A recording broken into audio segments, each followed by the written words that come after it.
We gaan door met Laura. Kom maar bij hier binnen. Heb je de microfoon? Laura, de tijd kan er weer aan. Ja, Laura Walter-Goud. Laura is internationaal eigenlijk. Ze is een beetje Française, ze is een beetje internationaal. Ze heeft in het buitenland gewerkt, nu in Nederland. En wat zij doet is redelijk bijzonder ook weer. Want zij probeert die digitaliseringsslag in het onderwijs vorm te geven. Dat doet ze zelf met een bedrijf, zeer succesvol. En ze is ook betrokken bij de kopgroep op het gebied van educatie. Ik heb haar leren kennen via Constantijn, Prins Constantijn, die ook bij de BID betrokken is. En die zei, die Laura moet je een keer uitnodigen. Dus zij heeft vermogen in ieder geval om met allerlei mensen heel makkelijk contact te brengen. En ze probeert eigenlijk de didactische vaardigheid, die digitale vaardigheid te stimuleren in ons land. Welkom. Dankjewel. Vertel even wat ik allemaal mis in die inleiding. Nou, onze missie is eigenlijk elk kind goed digitaal onderwijs. Dus gelijke kansen voor elk kind op het gebied van digitaal onderwijs. En dat doen we eigenlijk door te focussen op de leraren van Nederland. Omdat in 2024 naar verwachting digitale geletterdheid in het curriculum komt van onze kinderen op school, wat ook nodig is. Hè. De banen van morgen zullen vol zijn met technologie en digitale vaardigheden. En ondertussen zijn we niet bezig met onze helden, onze maatschappelijke helden die de leraren zijn, te faciliteren met de juiste vaardigheden om de kinderen op de juiste manier te kunnen voorbereiden. Dus jij helpt die leraren. Je bent eigenlijk een soort hulpvraag voor haar. Absoluut. Ja. En vaak ook pijn, omdat het heel moeilijk is om online les te geven. Ja. Hoe goed ze dat hebben gedaan de afgelopen 2 jaar. Maar dat is iets dat ze nooit hebben gekregen op de opleiding. Dus leven lang ontwikkelen geldt niet alleen voor de kinderen in dit geval, maar ook voor die leraar in die periode van online lesgeven, waar ze hele andere vaardigheden moeten krijgen. Was dat online lesgeven voor jou een zegen? Was het gunstig voor jou dat opeens zo'n pandemie kwam, dat je opeens iedereen naar je toe kwam, hey, hoe gaan we dat doen? Of nou, we zeggen altijd never waste a good crisis. Ja? Wat wel heel mooi was met deze pandemie, is dat er eigenlijk gewoon geen andere optie was. We moesten wel online les gaan geven. En wat je zag is dat die passie van die leraren altijd voorop staat. Hè?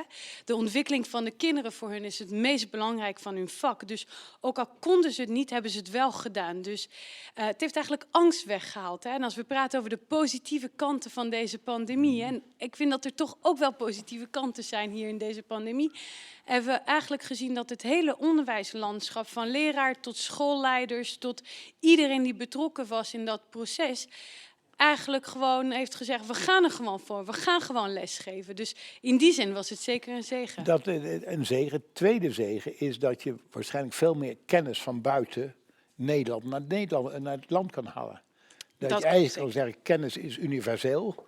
We kunnen de beste leraren uit China of uit Amerika of waar dan ook halen.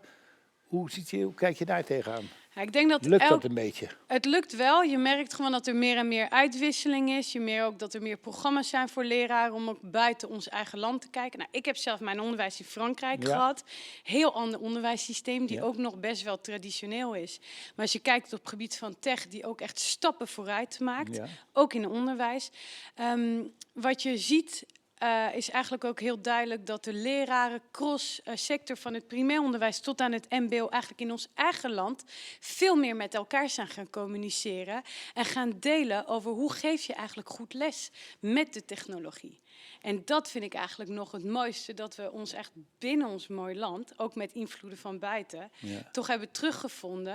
En in plaats van het wiel opnieuw uit te vinden, duidelijk gewoon de kennis hebben gebouwd met elkaar om goed onderwijs te kunnen geven. Nu hebben wij afgelopen jaar honderden appjes uitgewisseld, misschien wel 1000. Zeker. Via een groepje. Vertel daar toch even, dat is toch wel leuk om dat te noemen, hoe dat dan werkt. Ja, het is onze eigen... Ik vind het zo mooi. Het is een hele mooie groep met jou, maar ook met Annette en met leraren van het jaar. Annette Kil inderdaad. En waar we eigenlijk gewoon delen over wat we zien gebeuren in onderwijs. Maar ook waar Roy gisteren bijvoorbeeld deelde dat hij volledig online les moest gaan geven. We delen over wat we zien dat relevant is voor elkaar. Dus in dat klein groepje zijn we eigenlijk constant bezig om elkaar een extra duwtje te geven of een extra hulplijntje te bieden. Maakt niet uit op welk tijdstip. En dat is ook wel het mooiste ervan. Nou, altijd, kijk, het probleem of de uitdaging is dat je harder gaat werken. Je gaat meer op je telefoon kijken, ik ook natuurlijk, maar hoe gaat dat in de thuissituatie? Dat ik even naar je man kijk. Nou, Ja, nou, ik heb... dan maken we een brugje naar je man. Ja, precies. Een mooi bruggetje naar mijn man, die ook mijn inspiratie eigenlijk is ja. geweest, hè, om de technologische wereld in te gaan. Als klein meisje zei ik altijd, ik word juf. Ben ik niet geworden. Ik mag wel gastles geven, maar uiteindelijk geen juf geworden. Ja.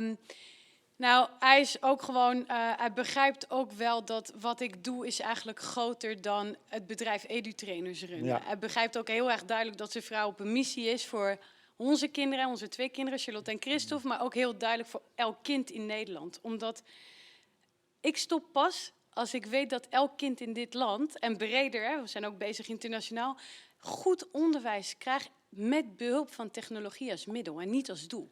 En je ziet toch dat die wicht groter wordt, hè? Zeker de achterstandwijken.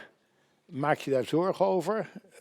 Zie je dat ook, dat die wicht groter wordt voor de mensen die wat kunnen en niet kunnen? Ja, ik maak me ernstig zorgen over het feit dat we feitelijk aan het dweilen zijn met de kraan open. En omdat wij bezig zijn met nascholing van leraren in functies en niet bezig zijn vanaf de leraaropleiding in ons land.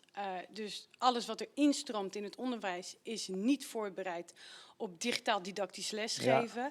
En waar ik me ook zorgen om maak is dat hoe hard wij met EduTrainers vechten en hoe hard mijn hart in mijn missie zit. Het is maar een klein stukje van de taart. Want zoals Angela of Ismaël, onze leraren van het jaar, het zo mooi verwoorden. Als een kind geen internetverbinding heeft of een kind geen laptop heeft, dan kunnen we online les geven zoals we het willen. Maar dan gaat dat niet werken. Oké. We gaan even kijken hier. Corrie zie ik hier. Corrie Laurens, kan jij openen? Misschien zie ik je dadelijk. Lukt dat hier? Ik weet niet, die zie ik hier op het scherm zien. Corrie van de gemeente Den Haag, leuk dat je even bij ons komt. Dit is allemaal niet voorbereid. Corrie is een van de topambtenaren van de gemeente Den Haag. Die zorgt totaal voor vernieuwing. Als je dit verhaal hoort, heb je daar een vraag over of een idee over of gedachten? Ja, zoveel.